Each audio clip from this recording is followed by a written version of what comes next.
지난주에 우리는 자신의 정체성을 확증하라는 주제로 우리가 그리스도와 똑같은 생명을 가진 하나님의 아들들임을 말씀드렸는데, 오늘 한 단계 더 나아가서 하나님이 사람을 그 형상과 모양으로 지으신 하나님의 본래의 목적을 회복하심으로써 이전에는 몰랐던 전혀 새로운 삶을 살게 하신다는 것을 말씀드리고자 합니다. 사랑하는 여러분, 우리가 주님과 연합하여 하모니를 이룸으로써 누리게 된 은혜가 무엇입니까?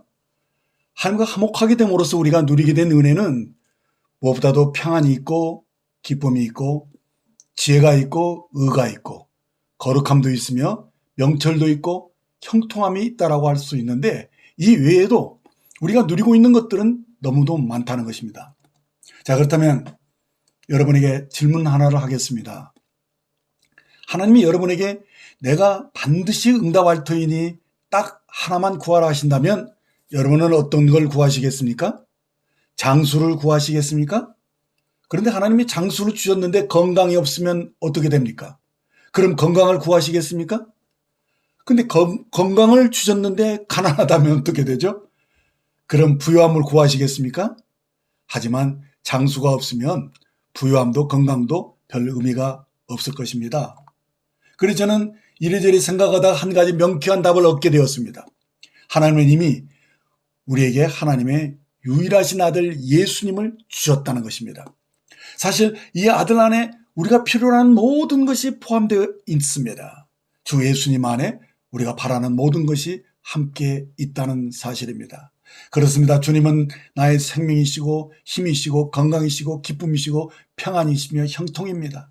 나의 모든 것이 되십니다. 그래서 우리는 이렇게 기도합니다. 아버지, 주님을 더 알기를 원합니다. 하여 지혜와 계시의 정신을 주셔서 주님을 더 알게 하시고 더 누리기를 원합니다. 제가 원하는 것은 오직 주님, 예수님 뿐입니다. 그렇습니다. 우리가 주님을 모르고 있다면 우리는 모든 걸 가진 자입니다. 자, 그런데 주님이 우리의 모든 것임을 알고 있음에도 우리는 그다지 놀라운, 이전에 몰랐던 전혀 새로운 삶을 살지 못하고 있는데 그 이유가 무엇일까요? 그것은 이전의 기억들이 아직도 우리의 생각을 붙잡고 있기 때문입니다. 즉, 과거에 가졌던 자랑거리나 반대로 수치스러운 상처나 약점들이 새로운 삶을 막아서고 있다는 것입니다. 무슨 말인가 하면 우리가 이전에 가졌던 과거의 익숙한 삶 방식들이 하나님께서 뭔가 새로운 일을 시작하실 때 그 변화의 거침돌이 되고 있다는 것입니다. 한마디로 과거의 익숙한 기억들을 버려야 한다는 것입니다. 과거의 것들을 그대로 가지고 새로운 삶을 시작할 수 없다는 것입니다. 자, 그래서 이전 것은 지나갔으니 보라 새 것이 되었다라고 말씀하고 있지 않습니까? 새로운 것이 시작되려면 과거의 것은 지나가야 합니다. 앞으로 하나님이 시작하실 새로운 삶에 대한 믿음과 기대감이 있어야 하는 겁니다. 그래서 주님은 새 포도주는 새 부대에 넣어야 한다라고 말씀하셨습니다. 새 포도주를 낡은 가죽 부대에 넣으면 새 포도주가 발효할 때, 그 변화를 일으킬 때 낡은 가죽 부대를 터트림으로써 포도주도 함께 쏟아진다고 말씀하셨던 것입니다.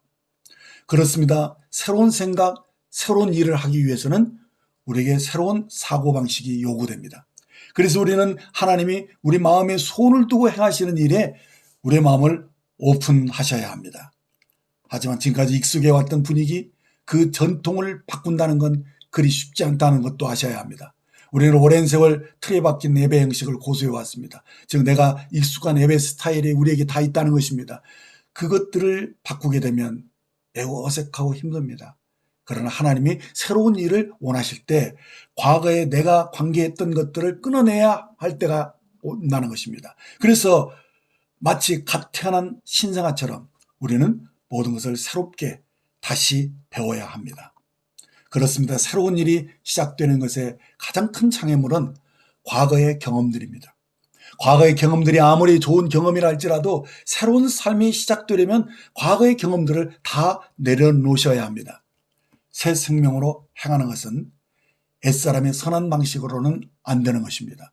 사람들은 자기 스스로 행한 선한 일에 대해서 자긍심을 가지는 분들이 덜어 있지만 대부분 자신을 실패자라고 보는 경향이 더 큽니다.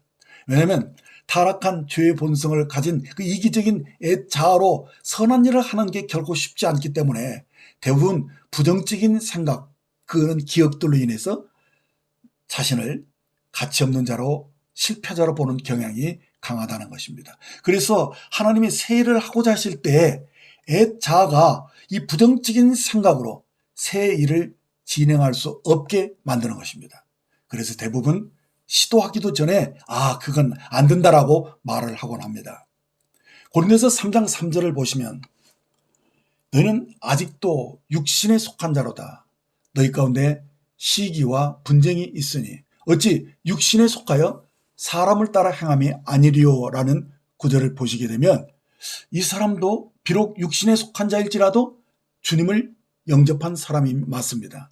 그러나 아직 영의 새로운 것으로 행하는 것을 배우지 못했기 때문에 여전히 육의 본성으로 곧 죄로 그 삶을 주장되고 있다는 것입니다. 그래서 사람을 따라 행함으로써 시기와 분쟁과 다툼이 있는 것입니다.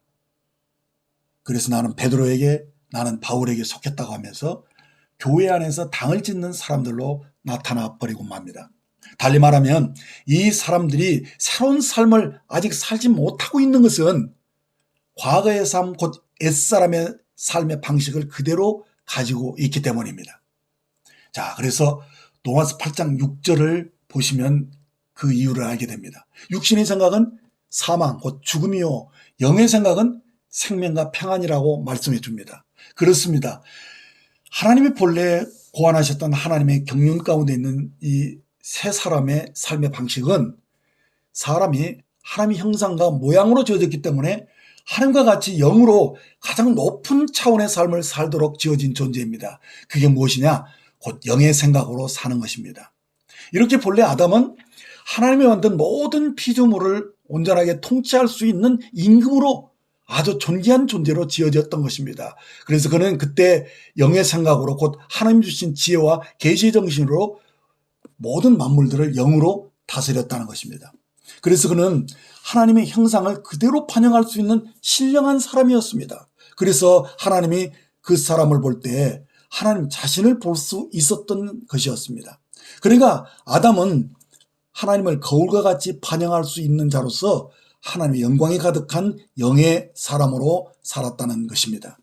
그러므로 본래의 사람의 삶의 목적이 무엇입니까? 본래 사람을 지으신 목적은 하나님의 영광스러운 형상을 그대로 반영할 수 있는 존귀한 존재, 영적인 존재였던 것입니다. 자, 이것을 회복하기 위해서 하나님이 그 아들을 보내셨음을 아셔야 합니다. 그러므로 우리의 인생의 모든 목적을 종합해서 말씀드린다면 우리도 예수님처럼 온전한 인간이 되는 것이 우리의 삶의 이유와 목적이라는 것입니다. 우리가 예수 그리스도 곧 하나님의 영광을 드러낸 그분처럼 우리도 하나님의 영광을 그대로 드러낼 수 있는 온전한 사람이 되는 것, 이것이 바로 우리가 지어진 하나님의 목적인 것입니다. 그래서 우리는 그리스도의 그 영광의 그 장성한 분량에까지 이르기 위해서 영광에서 영광으로 계속 변화되어 가면서 온전한 사람으로 변화되는 것, 이것이 우리의 삶의 이유와 목적이라는 사실입니다. 자, 에베소서 4장 13절을 보시면 우리가 다 하나님의 아들을 믿는 것과 아는 일에 하나가 되어 온전한 사람을 이루어 그리스도의 장성한 분량이 충만한 데까지 이르니라는 말씀을 보게 되면, 자, 여기서 온전한 사람은 어떤 사람입니까? 예수 그리스도가 인간이 되심으로써 하나님의 형상을 거울로 비춰내듯이 우리도 하나님의 아들로 믿는 것과 아는 일에 하나가 되어서 하나님의 영광을 드러낼 수 있는 온전한 사람이 되어야 함을 말씀한 것입니다. 자, 그런데 육적인 이 사람들이 이것을 뭐라고 말하는 줄 압니까? 아유, 사람이 어떻게 예수님처럼 될 수 있단 말입니까? 그건 거짓말이에요. 온전할 수 없어요. 라고 말하곤 합니다. 왜 그렇게 말하는 겁니까? 그가 죄의 본성으로 살아봤을 때 그것이 불가능하다는 것을 알고 있기 때문입니다. 하지만 하나님 말씀은 뭐라고 말씀하고 있습니까? 우리가 온전한 사람을 이루기 위해서 그리스도의 장성한 분량에 충만한 데까지 자라나도록 하시겠다고 말씀하고 있는 것입니다. 그렇습니다. 하나님의 놀라운 구속의 계획 가운데 바로 완벽한 사람이 되신 그리스도가 그 중심에 있는 것입니다.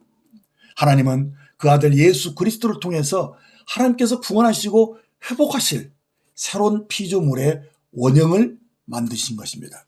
그래서 독생하신 하나님의 아들이 이 땅에 온전한 사람으로 임마누엘 하실 것을 예언하셨고 그대로 된 것입니다. 이렇게 하나님이 사람이 되신 것은 이 세상을 구원하고 회복하는 일에 하나님이 직접 개입할 수가 없었기 때문에 하나님이 사람이 되셨습니다.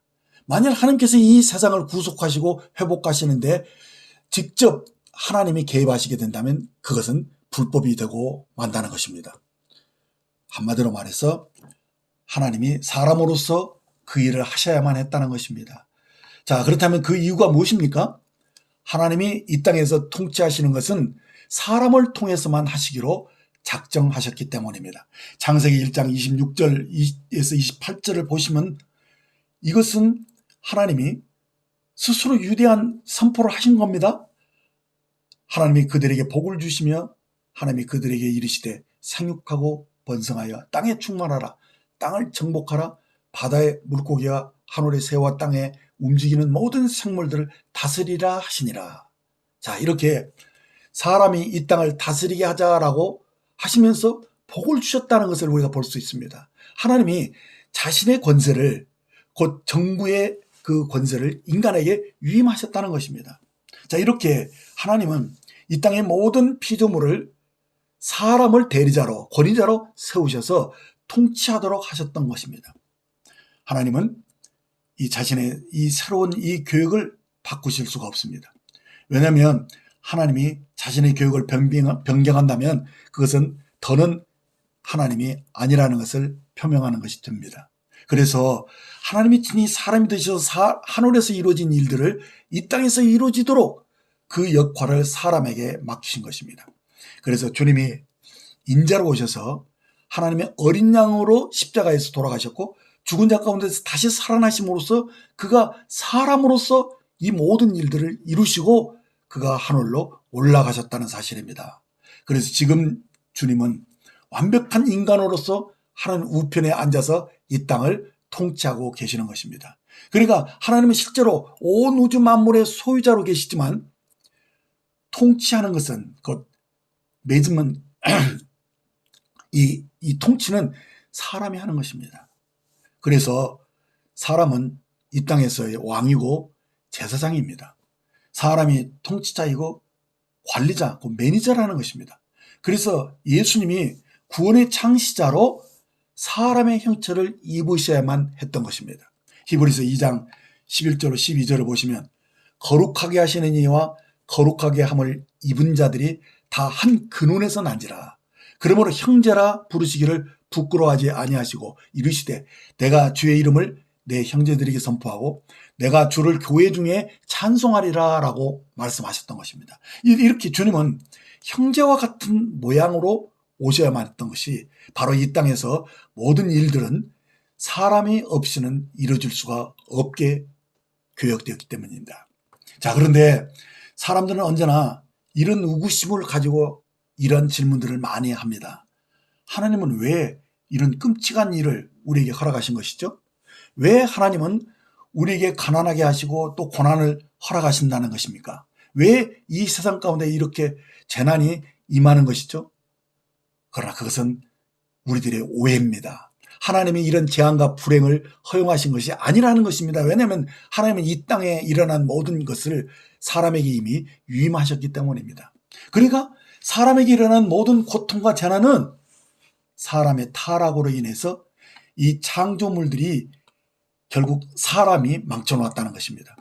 그래서 주님이 이 땅에 인자로 사람의 아들로서 이 땅에 오셔서 우리를 구원하시고 또한 우리를 온전한 사람으로 회복시켜야만 하셨던 것입니다. 그래서 복음서를 주위에서 보시면요, 예수님은 자신을 하나님의 아들이라고 말씀하신 적이 한 번도 없습니다. 항상 자신을 인자라고 하셨습니다. 물론 제자들은 예수님을 하나님의 아들이라고 그리스도라고 고백을 하고 증거했습니다. 하지만 복음서에서 예수님은 자신을 계속해서 인자, 곧 사람의 아들이라고 말씀하셨던 것입니다. 디모데후서 2장 5절을 보시면 하나님은 한 분이시요 또 하나님과 사람 사이의 중보자도 한 분이시니 곧 사람이신 그리스도 예수라라고 말씀하셨습니다. 그렇습니다. 분명 사람이신 그리스도 예수라고 말씀하셨던 것을 우리는 보셔야 합니다. 그래서 예수님은 이 땅에 아기로 태어나셔야 했고 또 우리처럼 성장의 과정을 거쳐야만 했습니다. 그래서 그가 어렸을 때 지혜와 충만하며 하나님의 은혜가 그 위에 있었다라고 말씀했던 것입니다. 그리고 그는 가난한 목수의 아들로서 아버지 요셉에게서 목수일을 배우면서 그 가난을 경험하고 그 소년 시절을 내는 회당에 나가서 말씀들을 배우셔야 했습니다. 12살 때요, 부모님과 함께 예루살렘에 올라갔을 때 그가 성전에서 납비들과 대화하는, 그래서 그 가르침을 듣기도 하고 묻기도 하는 그런 장면이 나옵니다. 그런데 그때 그는 이미 성경을 통해서 자신이 누구인지를 알고 계셨던 것으로 보입니다. 뒤늦게 이렇게 놀라서 찾아온 어머니가 너를 찾느라 내 아버지와 내가 근심했다라고 했을 때 주님이 뭐라고 대답하셨습니까? 내가 내 아버지 집에 있어야 될 줄을 알지 못하셨나이까? 라고 말씀하신 것을 보면 짐작할 수가 있습니다. 자, 이렇게 예수님은 우리의 성장 과정과 다르지 않았습니다. 예수님은 가난한 삶을 경험하셨고 많은 고난을 겪으시면서 시험도 다 받으셨습니다. 그리고 순종을 배우셨다고 하셨습니다. 또한 배우신 말씀으로 그가 믿음을 가지고 사탄의 시험을 물리쳤음을 보게 됩니다. 그러니까 예수님과 우리의 삶의 차이점이 별로 없었다는 것입니다. 우리도 예수님이 배우신 방식대로 말씀을 배워야 하고 예수님처럼 말씀을 믿음으로 사용해서 원수들의 시험을 이겨내야만 한다는 것을 우리에게 보여준 것입니다. 누가복음 4장을 보면 예수님께서 성령 충만함을 입어 요단강으로 돌아오셔서 그 광야에서 성령에 이끌리시며 마귀에게 시험을 받으셨다, 이렇게 말씀하고 있습니다. 이때 마귀가 예수님을 시험할 때 뭐라고 했습니까? 내가 만약 하나님의 아들이거든 이 돌들에게 명하여 떡덩이가 되게 하라 했지 않습니까? 이때 주님은 사람이 떡으로만 살 것이 아니니라 하시면서 자신이 사람인 것을 강조하셨던 것입니다.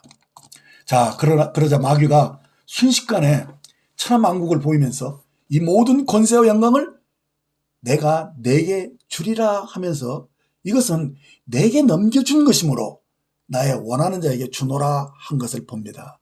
그렇습니다. 이 권세는 아담과 하와가 원수에게 넘겨줬기 때문에 결코 틀린 말은 아니었습니다. 하지만 이 권세는 하나님이 마귀에게 내어주신 것이 아니라는 것입니다. 하나님은 이 권세와 영광을 분명히 사람에게 주셨던 것입니다. 그런데 안타깝게 아담과 하와가 원수에게 속아서 모든 권세와 영광을 원수에게 넘겨주고 말았다는 것입니다. 그래서 원수 마귀가 예수님에게 내가 내게 절하면 모든 권세를 너에게 주리라 라고 했던 겁니다. 이때 예수님이 어떻게 반응하셨습니까? 기록하기를 주 너의 하나님께 경배하고 다만 그를 섬기라 하셨음을 봅니다. 그래서 우리 주님은 이 시험을 사람으로서 다 이기신 후에 이전보다 더 강해지셨다고 말씀합니다. 이후로도 주님을 넘어뜨리기 위해서 마귀가 여러 시도를 했습니다. 바리새인들을 통해서 그들을 교묘한 질문을 통해서 계속 공격했습니다. 예수님이 빌라도 앞에 섰을 때도 십자가에 달리셨을 때도 천사들을 불러낼 수 있었지만은 그러나 그렇게 하지 않으셨던 것은 그 앞에 있는 즐거움을 위해서 십자가를 참으셨다라고 말씀하고 있습니다. 그렇습니다. 그는 다가올 영광을 바라보고 죄 짓는 것을 일체 거절하셨던 것입니다. 자, 이렇게 성경은 주님께서 많은 유혹을 받으셨지만 그 어떤 유혹도 다 거절하셨습니다. 실제로 우리 주님은 죽은 자도 살리실 수 있는 분이었고 물고기와 빵으로 증가시켜서 세상의 모든 부를 다 취할 수도 있는 그런 권세자였습니다. 나아가서 로마 정복까지도 다 정복하고 다스릴 수 있었던 분이 아니겠습니까? 그러나 그렇게 하지 않았습니다. 오병이어 기적이 일어난 후에 군중들이 예수님을 억지로 임금을 삼고자 하셨을 때 이때 주님이 수많은 군중을 보시고 그분이 산으로 피하셨다고 말씀합니다. 여러분, 만일 주님께서 마귀 유혹에 걸려서 세상의 권세와 영광을 취하시고 죄를 지으셨다면 주님은 죽음에서 다시 사시지 못했을 겁니다. 왜냐하면 죄가 죽음의 능력이기 때문입니다. 예수님이 죽음에서 다시 사셨다는 것은 예수님이 죄를 전혀 짓지 않으셨다는 확실한 증거인 것입니다. 자, 이렇게 우리 주님은 인간으로서 육신을 가지고도 원수마귀의 모든 유혹을 물리치셨고 이제 완전한 승리로 결승점에 통과하심으로써 우리의 구원의 창시자로 인정되심으로써 그가 하늘에 오르셔서 하나님 우편에 앉아 계신다는 것입니다. 자, 이렇게 우리는 믿음의 주여 또 온전케 하시는 이 예수를 바라보면서 이 영광의 대열에 합류할 수 있는 새롭고 산 길이 우리에게 열렸다는 것입니다. 그렇습니다. 우리 주님은 아버지의 뜻에 순종하는 것을 배우셨고 말씀으로 마귀의 시험을 이기시고 강해지심으로써 마침내 아버지께 죽기까지 순종하심으로써 결국 하나님을 거역한 원수 마귀의 머리를 깨트리고 그 권세와 영광을 되찾아 오신 것입니다. 이렇게 십자가에서 원수 마귀의 머리가 깨어지고 주님이 죽은 자 가운데서 다시 살아나심으로 우리에게 영생을 선물해 주셨음을 우리는 압니다. 자, 이렇게 그의 몸인 교회의 형제들에게 아담이 잃어버렸던 권세가 다 회복되어졌음을 말씀해 주고 있습니다. 그래서 주님을 가리켜서 부활의 첫 열매가 되셨다라고 말씀하는 것이죠. 그리고 우리를 새 피조물이라고, 그런즉 누구든지 그리스도 안에 있으면 새로운 피조물이다. 이전 것은 지나갔으니 보라 새 것이 되었다라고 선포해 주신 것입니다. 만천하에 새로운 인류의 새로운 종족이 탄생하셨음을 선포해 주신 것입니다. 그렇습니다. 하나님은 인간을 세우실 목적이 아니셨으면 하나님이 이 땅에 오시지 않았을 것입니다. 시편 8편 4절을 보면 사람이 무엇이기에 주께서 그를 생각하시며 인자가 무엇이기에 주께서 그를 돌아보시나이까, 이렇게 노래하고 있습니다. 하나님은 인간의 가치를 보셨던 것입니다. 그렇습니다. 로마서 8장 18절로 21절을 보시면 생각한데 현재의 고난은 장차 우리에게 나타날 영광과 좋게 비교할 수 없도다. 피조물이 고대하는 바는 하나님의 아들들이 나타나는 것이니 피조물이 허무한데 굴복하는 것은 자기 뜻이 아니요 오직 굴복케 하시는 이로 말미암음이니라. 그 바라는 것은 피조물도 썩어짐의 종노릇한 데서 해방되어 하나님의 자녀들의 영광의 자유에 이르는 것이니라라고 말씀합니다. 사랑하는 여러분, 주님이 다시 오시는 그날, 우리에게 몸의 구속이 이루어지는 그날의 그 영광을 여러분들 한번 상상해 보셨습니까? 이 영광은 우리들이 상상을 초월하는 좋게 비교할 수 없는 영광이라고 말씀하고 있지요. 그런데 이 하나님의 경륜이 이제 곧 완성된 직전에 놓여 있다는 것입니다. 곧 주님 오실 날이 너무 가깝다는 것입니다. 우리 안에 이 영광이 드러날 그 날들이 우리에게 다가오고 있다는 것입니다. 이 사실을 믿으십니까? 그런데 이 영광은 우리가 한번 반짝하고 끝나는 이벤트성이 아니라 과정을 거쳐서 영광에서 영광으로 변화되는 이 과정을 통해서 완성되는 온전한 영광의 회복이라는 사실을 아셔야 됩니다. 그런데 이 영광은 이미 우리 안에서 시작되었음을 말씀해 주고 있습니다. 고린도서 1장 26절 27절 보면 이 비밀은 만세와 만대로부터 감췄던 것인데 이제 그의 성도들에게 나타났고 하나님이 그들로 하여금 이 비밀의 영광이 이방인 가운데 얼마나 풍성한 것인지를 알게 하려 하심이라. 이 비밀은 너희 안에 계신 그리스도니 곧 영광의 소망이니라라고 말씀해 주고 있습니다. 자, 그러니까 주님 다시 오시는 그날에 이 영광이 우리 안에서 온전하게 완성되어 드러나게 될 것이라는 것입니다. 자, 이것이 하나님이 보신 인간의 가치였습니다. 자, 왜 이것이 인간의 가치가 되는 것입니까? 보이지 않는 하나님의 영광의 그 형상을 인간이신 예수 그리스도를 통해서 드러내셨던 것처럼 이제 그리스도와 연합된 그의 교회, 몸된 교회, 곧 우리들을 통해서 하나님의 영광을 드러내줌으로써 이 교회가 곧 우리가 인간으로서 그의 영광을 드러내는 진정한 가치가 된다는 사실입니다. 자, 그런데 어떻게 우리가 하나님에게 이렇게 가치 있는 존재가 된 것입니까? 그 가치는 그 존재를 위해서 지불된 가격으로 증명되는 것입니다. 인류를 위해서 하나님이 치르신 가격은 그 아들 예수였습니다. 그러므로 하나님에게서 우리의 가치, 그 가격이 얼마짜리인 줄 압니까? 우리는 그의 아들 예수 그리스도짜리입니다. 그렇습니다. 하나님의 머릿속에 가득 차 있는 그분의 가치는 오직 그의 피로 값주고 산 교회뿐이라는 사실입니다. 그래서 하나님은 우리 곧 교회를 통해서 모든 열방과 족속들이 다 돌아와 구원받고 회복되기를 기대하고 바라시는 것입니다. 자, 그런데 여기서 가장 큰 문제가 되는 것이 무엇인지를 아십니까?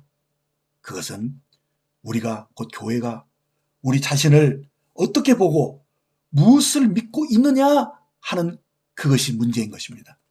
창세전부터 하나님은 그리스도 안에서 구속함을 입은 그의 아들과 똑같은 생명으로 태어날 많은 하나님의 아들들을 보고 계셨던 것입니다. 하나님은 그의 그리스도의 몸을 이루게 될 이 새로운 인류, 이 새로운 피조물들을 보고 계셨던 것입니다. 그렇습니다. 하나님은 피조물의 모든 문제를 해결해 줄 하나님의 아들들이 나타나기를 바라보고 계셨다는 것입니다. 하나님의 영광을 그대로 드러내줄 그리스도의 몸인 교회, 그 새로운 피조물들을, 하나님의 아들들을 기다리고 계셨던 것입니다. 하나님은 우리를 그 아들과 똑같은 그의 몸으로 보고 계시는 것입니다. 사실 인간이 타락하고 무너졌을 때 사실상 모든 피조물들이 함께 허물어지기 시작했던 것임을 아셔야 합니다. 모든 피조물이 탄식하며 죽기 시작했고 땅도 저주를 받아서 엉겅퀴들이 자라났다고 말씀하고 있습니다. 꽃들도 시들기 시작했고 모든 만물들이 썩기 시작했던 것입니다. 이 저주는 하나님의 아담에게 선악을 알게 하는 나무 실과를 먹으면 반드시 죽게 되리라고 경고하셨을 때 이미 이 사실이 드러났던 것입니다. 자, 이것을 원어로 보면 죽음의 프로세스가 시작되었다라고 하신 말씀입니다. 이것은 모든 피조물이 곧 아담에게서 이 다스림을 받고 있기 때문에 아담의 타락은 모든 피조물들이 멸망과 직결된 것입니다. 그래서 하나님은 그 아들이 이제 마지막 아담으로 오셔서 이 모든 죽음의 저주를 짊어지시고 죽으신 후에 다시 죽은 자 가운데서 살아나셔서 우리의 구원의 창시자가 되셨음을 말씀해 주고 있습니다. 로마서 5장 17절에 한 사람의 범죄로 말미암아 사망이 그 한 사람으로 통하여 왕노릇하였은즉 더욱 은혜와 의의 선물을 넘치게 받는 자들은 한 번 예수 그리스도를 통하여 생명 안에서 왕노릇하리로라라고 말씀하신 것입니다. 자, 이렇게 하나님이 인자를 다시 살려주셨을 때 인류 가운데 회복이 이루어질 것들을 계획하셨다는 사실입니다. 그러므로 이제 많은 하나님의 아들들이 나타남으로써 이 피조물의 회복이 이루어질 것을 기대하는 것은 당연한 것입니다. 그래서 주님이 다시 오시기 전에 모든 피조물이 회복을 고대하고 있다라고 말씀하고 있는 것입니다. 왜냐하면 모든 피조물은 하나님의 형상을 가진 하나님의 아들들의 그 통치, 그 돌봄을 기다리고 있기 때문입니다. 그렇습니다. 모든 피조물은 자신들을 통치해줄 사람을, 하나님의 아들들을 기다리고 있는 것입니다. 그러니까 이 말은 지금 곧 현재 피조물 외에 권위자가 없다는 말씀이죠. 마치 압이 없는 집처럼, 치안이 없는, 마치 경찰이 없는 도시처럼 그렇게 되어 있다는 것입니다. 그래서 모든 피조물들이 지금 마치 집을 잃은 고아들처럼 방치되고 있다는 것입니다. 자, 이렇게 모든 피조물들의 질서가 망가져 있으므로 시편 82편에서 이렇게 말씀하고 있습니다. 너 지금 모든 세상의 질서가 무너진 걸 보느냐? 그들이 고통 중에서 울부짖는 것을 듣지 못하느냐? 가난한 자와 궁핍한 자들을 구원하여 악인들의 손에서 건져내야 하지 않겠느냐라고 하시면서 6절로 8절에서 이렇게 말씀하십니다. 내가 말하기를 너희는 신들이며 다 지존자의 아들들이라 하였으니 그러나 너희는 사람처럼 죽으며 고관에 하나같이 넘어지리로다. 하나님이여 일어나사 세상을 심판하소서. 모든 나라가 주의 소유이기 때문입니다 라고 말씀하신 시편을 보게 됩니다. 그렇습니다. 하나님의 구속함을 입은 하나님의 자녀들이 곧 성령의 인침을 받고 성령으로 사는 하나님의 아들들이 바로 신들이며 다 지존자의 아들들이라고 말씀하고 있다는 것입니다. 이것을 아셔야 됩니다. 하나님을 대신해서 일어나서 이제 세상을 구원하고 다스리시기를 간절히 바라고 계신다는 것입니다. 그러나 종교는 이것을 너무나도 허무맹랑한 것으로 보고 이 진리를 무너뜨립니다. 사람들이 하나님의 영광의 형상이라는 이 가치를 모르고 또 믿지도 않습니다. 그래서 죄로 인해서 죽기 시작했다는 것입니다. 창세기 전반부에 900살에 넘게 산 사람들이 많이 발견됩니다. 자, 그러다가 노아 시대쯤에는 600살 정도밖에 살지 못했고 홍수 이후로 400년, 아브람이 175세에 세상을 떠났습니다. 그리고 모세가 120살까지 살았다고 했는데 지금은 뭐 많이 살면 80년, 90년, 100년을 살면 뭐 장수했다고 그러잖아요. 그러나 성경의 기준을 보면 모세도 너무 일찍 죽은 겁니다. 아담은 120살에 아이를 낳기 시작했어요. 가인과 아벨을 낳았고 130살에는 그 아들 셋을 낳았다고 말했습니다. 자, 이렇게 성경에서는 적어도 400년, 500년 그 나이에도 자식들을 낳았다라고 말씀하고 있습니다. 자, 그런데 신학자들이 이것을 뭐라고 해석하느냐? 그때는 지금 연수와 다르게 계산됐다라고 말합니다. 이것은 어리석은 말입니다. 여러분, 우리 몸에 30억 개 이상의 세포가 있어요. 그 어마어마한 세포가 7년마다 다 없어지고 또다시 다른 세포로 생성된다는 걸 아십니까? 머리카락을 자르면 또다시 자라나고 손톱을 자르면 다시 자라나지 않습니까? 이것은 몸 스스로가 새롭게 재생산되고 있다는 것입니다. 스스로가 다시 세워진다는 말이죠. 그래서 이 장기들도 우리 몸의 모든 부분들을 스스로 다시 다 새롭게 재생하고 있다는 겁니다. 그런데 문제는 여전히 죽음이 우리 몸에서 일하고 있기 때문에 그 몸이 재생산하는 속도보다 죽어가는 속도가 더 빠르다는 거예요. 그래서 인류가 70년, 80년이면 죽게 되고 100년을 살면 아주 장수했다고 하잖아요. 그렇지만 하나님의 은혜를 입었던 아브람은 100세에 또 살아는 90세에 아이를 출산했다는 것을 아셔야 합니다. 그래서 성령으로 기름 부음을 받은 자가 다시 일어나게 되면 생명의 통치가 회복된다는 것을 아셔야 합니다. 그래서 우리는 생명 주는 영으로 영생을 소유한 자이고 성령의 기름 부음을 받은 우리가 바로 하나님의 아들들이 바로 이 세대에서 죽어가는 나무에게 안수하고 축복하면 하나님의 아들들의 기름 부음을 통해서 그 나무의 생명들이 살아나고 죽은 자들, 그 병든 자들이 일어나지 않습니까? 그래서 이 통치권이 이미 일부 사람들에게 회복되어 있음을 보게 됩니다. 그래서 땅에 있는 모든 피조물들이 하나님의 아들들이 온전하게 나타나기를 기대하고 있다는 것입니다. 로마서 8장 11절을 보시면 예수를 죽은 자 가운데서 살리신 이의 영이 너희 안에 거하시면 그리스도 예수를 죽은 자 가운데서 살리신 이가 너희 안에 거하시는 그 영으로 말미암아 너희 죽을 몸도 살리시리라라고 말씀하신 것입니다. 그렇습니다. 우리가 받은 영은 생명 주는 영입니다. 그래서 이 영으로 사는 사람들은 죽을 몸도 다시 생명을 얻을 수 있게 하는 그런 능력을 가졌다는 것입니다. 그래서 믿는 자가 명령하면 몸의 질병도 다 떠나가게 되고 죽은 몸도 살아난다는 사실입니다. 그래서 성경은 모든 피조물들이 하나님의 아들들이 나타나기를 기다린다라고 말씀하고 있습니다. 온 우주가 다시 완전하게 되기를 기다리고 있다는 것입니다. 모든 피조물들이 다시 온전한 통치를 받고자 합니다. 모든 피조물들이 머리, 곧 통치자가 돌아오기를 기다리고 있다는 것입니다. 그러니까 인간이 하나님의 뜻을 거역함으로써 사망이 왔고 인간의 탐욕, 곧 이기심이 가난을 몰고 왔으며 악한 것들이 하나님의 질서를 무너뜨렸던 것입니다. 그래서 남자가 남자와 더불어서 결혼하겠다고 하고 사람이 태어나기도 전에 낙태를 합법화해서 그것이 여성의 인권인 양 그렇게 말하고 있지 않습니까? 요즘은 결혼하면 아이를 낳는 것들을 굉장히 부담스러워하고 있지 않습니까? 이것들이 뭡니까? 바로 마귀가 다음 세대를 공격하고 있는 것입니다. 그래서 이 모든 피조물들이 이 고통을 호소하면서 하나님의 바른 질서가 회복되기를 기대하고 있는 것입니다. 자, 이렇게 원수 마귀가 생명을 파괴하려는 목적을 가지고 행동하고 있는 것입니다. 그래서 하나님은 이런 모든 불법을 막아서고 하나님의 질서를 회복시킬 하나님의 아들들이 일어나기를 기다리고 계십니다. 하나님은 자신이 누구인지 곧 하나님의 아들로서 그가 어떤 자인지를 아는 자들이 일어나기를 기다리고 있습니다. 지금 하나님께서 이 세상에서 한 번도 보지 못한 새로운 인류를 이렇게 세우고 계십니다. 이들은 하나님의 자녀의 권세와 그 영광을 가진 자들로서 하나님의 정의를 실현하는 자들입니다. 그들은 새 피조물의 정체성을 아는 자들로서 하나님의 영광을 드러내는 자들입니다. 이들이 하나님의 정의를 굳게 세우는 것들을 기대하고 있고 이들이 용기를 가지고 하나님의 말씀을 선포하는 진정으로 순종하는 사람들로 나타나기를 기대하고 계십니다. 자, 이제 이렇게 이 땅을 온전히 새롭게 통치하는 세대가 일어날 것이라고 말씀합니다. 우리는 천년왕국을 바라보고 있습니다.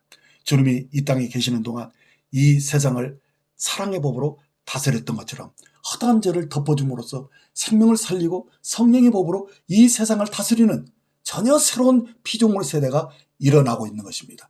이들은 주 예수님이 병든 자들을 치유하셨던 것처럼 병든 자들을 치유하고 성령으로 귀신을 내쫓고 은혜의 복음으로 사람들을 살리는 하나님의 아들들이 일어나고 있다는 것입니다. 이전에는 보지 못했던 새로운 세대가 그리스도의 몸으로 하나가 되어서 하나님의 영광을 드러내 줄 것을 우리가 기대하고 있습니다. 우리는 천년왕국을 준비하는 세대들입니다. 하나님께서 말씀하시기를 내 이름으로 불리는 내 백성이 겸비하여 기도하면 그들이 악한 길에서 돌이켜 내 얼굴을 구하고 나의 형상을 구하면 나의 진리를 구하고 아들의 정체성을 구현한다면 내가 그들의 땅을 고치고 내가 새로운 세대를 일으키리라라고 말씀하고 계시는 것입니다. 지금까지 한 번도 보지 못한 놀라운 세대들을 일으켜 세우려고 하고 있습니다. 이는 하나님께서 종교적인 사람들을 일으키기를 위해서 말씀하는 것이 아닙니다. 생명과 성령으로 사는 능력 있는 하나님의 아들들, 용기 있는 하나님의 아들들이 일으켜 세워지기를 기대하고 계시는 것입니다. 여러분 주변에 있는 사람들이 저 사람은 뭔가 달라. 그게 뭘까? 궁금해 하시기를 원합니다. 사람들이 우리에게 와서 너희는 왜 다른 사람과 다른가? 라고 묻기를 정말 바랍니다. 사람들이 우리에게 해답을 구하기 위해서 오기를 축원합니다. 하나님께서 우리를 사용하시기를 시작하시면 우리의 삶이 곧 우리가 필요로 하는 설교 말씀이 될 것입니다. 우리를 보고 하나님의 어떤 분인지를 알 수 있어야 할 것입니다. 우리가 그리스도의 몸인 교회가 아니겠습니까? 우리가 모든 하나님의 자녀이며 기름 부음을 가진 문제 해결자들이 아니겠습니까? 우리가 모두 우리가 바른 위치에 서서 하나님의 아들로서 하나님의 형상을 그대로 드러내줄 수 있는 이 세대를 회복하고 주님 오실 날들을 기다리는 진정한 통치 질서가 회복되어지는 그런 세대를 앞당기는 저와 여러분들이 되기를 바랍니다. 정말 하나님의 자녀의 권세를 사용할 수 있는 그런 세대가 우리가 되기를 원합니다. 여전히 많은 이들이 이렇게 말합니다. 저는 용서받은 죄인에 불과해요. 아닙니다. 우리는 자신을 부정적으로 보지 말아야 합니다. 내가 아무것도 아닌 존재로 믿으면 아무것도 아닌 존재가 되는 것입니다. 오늘 선포된 하나님의 말씀, 이 하나님의 영광을 드러내주는 하나님의 아들들의 그 믿음, 이 믿음을 갖기를 원합니다. 그렇습니다. 하나님의 말씀은 정치인들의 입에 있지 않습니다. 하나님의 부는 기업인들의 입에 있지 않습니다. 하나님의 권능은 하나님의 자녀들에게 있는 것입니다. 모든 피조물들이 기다리고 있는 것은 회복된 하나님의 자녀들입니다. 하나님은 우리가 하나님의 의를 선포하기를 기대하십니다. 우리가 이 세상을 다스리고 통치하기를 기다리고 계십니다. 하나님이 이제 우리의 입에 하나님의 말씀이 선포되기를 기대하십니다. 우리가 해야 할 일은 우리의 입에 있는 것입니다. 주 예수님의 이름으로 명령하는 모든 일에 성령의 역사가 나타나며 생명이 부어질 것입니다. 살고 죽는 것이 우리의 입술에 달린 것입니다. 우리에게 예수 그리스도의 이름이 그 권세가 있다는 사실을 믿고 예수님의 이름으로 병든 자들에게 손을 얹고 예수님의 이름으로 귀신들을 쫓아내고 예수님의 이름으로 이제 우리들이 하나님의 통치의 권세를 회복했다는 사실을 선포하면 그런 권세 있는 그런 삶을 우리들이 점점 온전케 하고 완성시키기를 바랍니다. 이것이 바로 우리의 승리인 것입니다. 이제 우리가 담대히 선포해야 하는 것은 주 예수님의 이름의 권세가 우리에게 있다는 것입니다. 그러므로 예전 방식대로 육신의 생각으로 살아서는 안 됩니다. 이제 새로운 피조물의 삶을 의식하고 또 듣고 또 들으시면서 우리의 믿음을 세우셔야 합니다. 그리고 예수님과 시간들을 충분히 가지시기 바랍니다. 말씀 가운데서 날마다 그가 우리의 권세임을 선포하시기 바랍니다. 그의 권세가 우리에게 유임되었음을 의식하기 바랍니다. 그가 주신 권세로 나에게 맡겨진 모든 것들을 이제 말씀으로 다스리는 여러분이 되시기를 우리 주 예수님의 이름으로 축원합니다. 기도하겠습니다. 주님, 저희에게 아담이 잃어버렸던 세상을 통치하는 권세를 되찾아 주심을 감사드립니다. 음부의 권세가 교회를 이길 수 없음을 선포합니다. 우리로 세상을 다스리며 변화시키는 리더들이 되게 하옵소서. 우리 주변의 세상이 주의 이름의 권세와 영광을 보고 따라오게 하옵소서. 우리가 가는 곳마다 그리스도 예수의 이름으로 하나님의 나라를 확장하게 하옵시고 우리로 세상을 이기는 능력과 모든 권세가 주어졌음을 세상도 알게 되기를 원합니다. 이 계시를 가로막고 있는 육신의 생각들을 걷어내 주시고 우리가 오직 영의 생각으로 하나님의 말씀을 쫓아 사는 위대한 그리스도인의 삶을 실현하는 새로운 피조물의 삶을 살기를 원합니다. 감사합니다. 우리 주 예수님의 위대하신 이름으로 기도합니다. 아멘.